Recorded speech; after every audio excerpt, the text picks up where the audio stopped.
Hello बच्चों, आज की कहानी है एक हाथी और शेर की कहानी। एक जंगल में एक शेर रहा करता था, बहुत ही ताकतवर जंगल का राजा। बहुत बार जब वो अकेला बैठा होता तो दुखी हो जाता, क्योंकि जब भी वो मोर के बारे में सोचता, जंगल के सारे जानवर मोर की बहुत तारीफ करते थे कि जब भी वह अपने पंख फैलाता है तो बहुत सुंदर लगता है और जब नाचता है तो अति ही सुंदर। ये सारी बातें सुनकर शेर को बहुत ईर्ष्या होती थी। शेर सोचने लगता कि क्या इस तरह का जीवन जीने लायक है। मैं जंगल का राजा हूँ, इतना ताकतवर और सबसे मजबूत, सबसे बहादुर, फिर भी जंगल के सभी जानवर मोर की ही तारीफ करते हैं, मेरी कोई भी प्रशंसा नहीं करता। और यह सोचकर वह दुखी हो जाता। तभी एक हाथी वहां से गुजरा। हाथी अपने कानों को फड़फड़ाते हुए बहुत ही दुखी हो रहा था।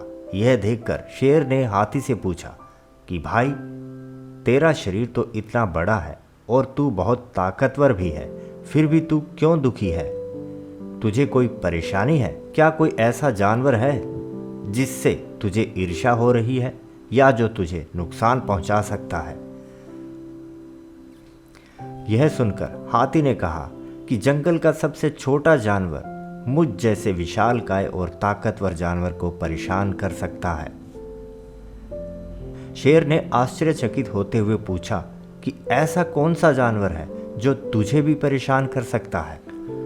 तो हाथी बोला, महाराज, वो जानवर इस जंगल का सबसे छोटा जानवर चींटी है। जब वो मेरे कान में घुस जाती है तो मैं दर्द से पागल हो जाता हूँ और कई बार तो मर भी जाता हूँ। हाथी की बात सुनकर शेर को समझ आ गई कि वो मोर तो मुझे परेशान भी नहीं करता, फिर भी मैं उससे ईर्ष्या कर रहा हूँ।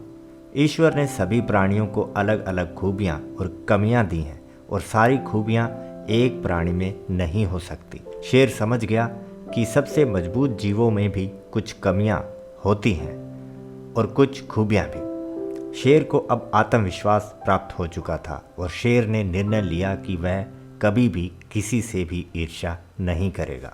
तो दोस्तों, आज की इस कहानी से हमें ये शिक्षा मिलती है कि कभी भी किसी से ईर्ष्या नहीं करनी चाहिए। ईश्वर ने सभी को अलग अलग खूबियाँ दी हैं और उन्हीं खूबियों के साथ खुश रहना चाहिए।